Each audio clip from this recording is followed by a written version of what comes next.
Want to make your data visualization pop? In this video, I'll show you how to create stunning heat maps using Seaborn in Python step by step. Whether you are a beginner or looking to level up your skills, you are in the right place. And if you love Python tips and tricks, don't forget to subscribe for more tutorials like this one. A heat map is a two-dimensional representation of data in which various values are represented by colors. A simple heat map provides an immediate visual summary of information across two axes, allowing users to quickly grasp the most important or relevant data points. Now, these two axes are index and column.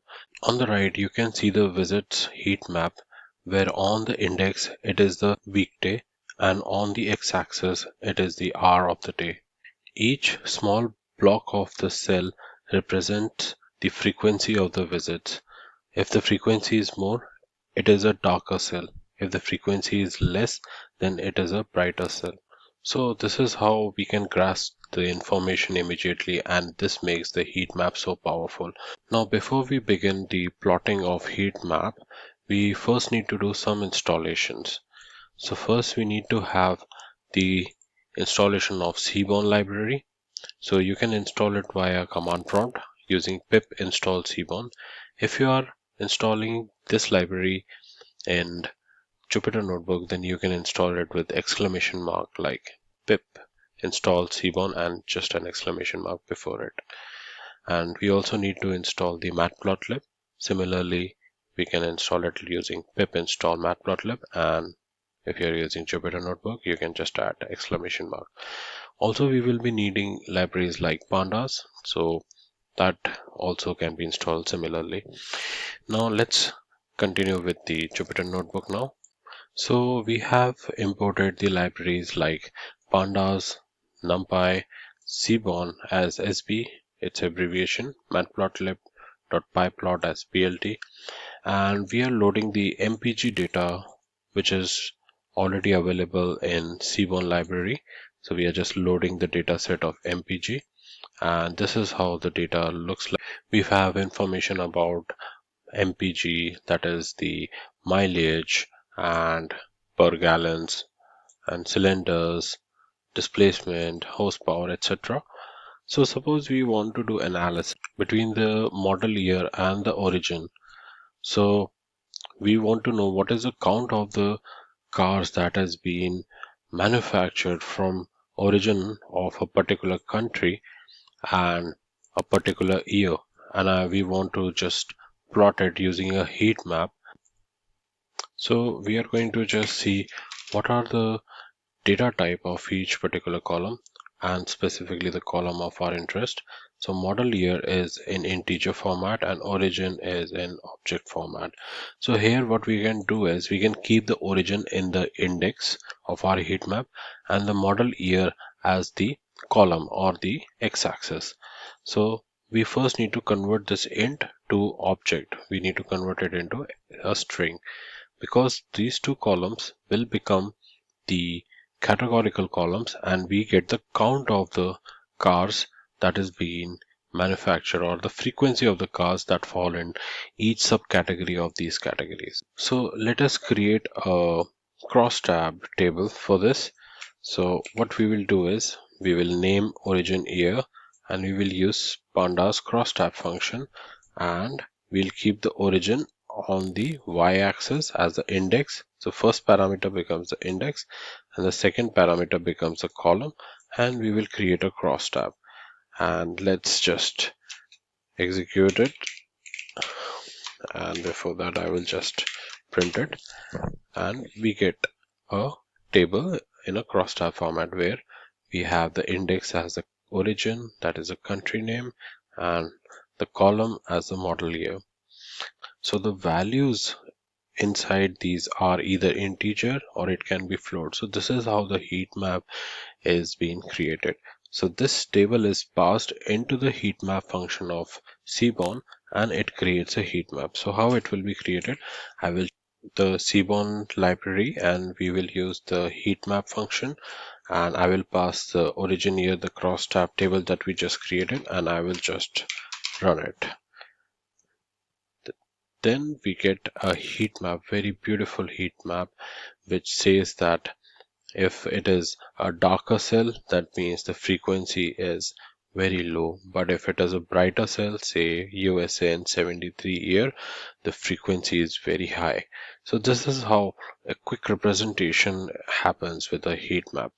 So let us see if we want to add the annotation also. We also want to see the number of each particular block in it. So I will say annote is equals to true. So this will give me the frequency of the manufacturing of the cars. Now suppose in your data the values are float values and we want to see up to 1 decimal places. So I can pass another parameter which is FMT, and I will pass in the quotes the dot and 1f. 1f means up to 1 decimal places. I can say 2f up to 2 decimal places, like that, and I will re-execute it. So I will get up to 1 decimal places like this. Now suppose we want to make it more appealing. We want these blocks, these cells inside to be more segregated with each other. So we can add a line with certain width between each of these cells. How we can do it? We can pass another parameter which is line width, and we can pass a value, say 0.5, and let's see how it looks like now. So it creates a kind of a separation between each cell and it looks more clearer, more appealing. So similarly, if you want to do some changes, like if you do not like the color and you want to change it to say green and blue, you can check the documentation. There are various Heatmap values available in it. So we'll pass one value of Heatmap, that is crest, and we will see how it looks like. So I'll just pass Heatmap parameter and pass the crest, and I get a blue and green kind of values where 29 is the maximum, it is the darkest cell, and this should be in sync with what is the logical flow of the values are. So the darker is the more, the lighter is the less. Now let us try with some another color as well. So in CMap we can pass the SB cube helix palette, and we can pass as CMap as true, and we see that we get a purplish kind of a heat map like this. If you want to try it out, you can try it out by yourself. And now suppose we want to limit our legend or the scale, so it is going beyond 25. I want to limit the upper limit by 20.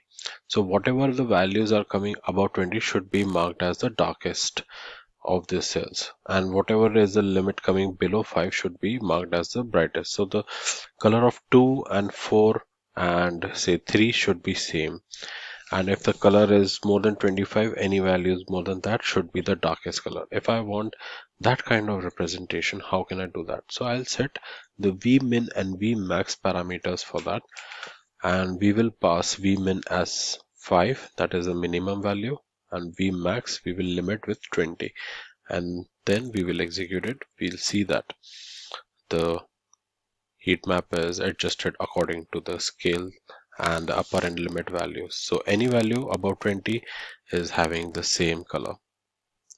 Now suppose the index is named as origin and the columns are named as model year, and you want to rename it. You want your own name, or you don't want to name it at all. You want to remove this name. So how you can do that? So for that we are going to first create a variable ax, and we will pass this particular heat map to that variable like this, ax as Seaborn heat map, and then we will set this ax with x label as blank and y label as blank, and then I will rerun it. I will see that my labels are gone. Okay, now suppose you also want to do these ticks to the top. You want to bring it from the bottom to top. How you can do that?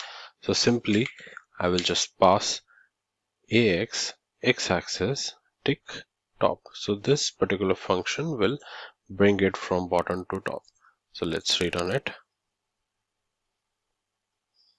and you see that the ticks are brought to the top. So this is all about the heat map, and we saw various variations about all the parameters of heat map. I hope you guys like this video. Please do subscribe to my channel, and I will see you in the next video with some more interesting plots and data science concepts. Till then, bye bye.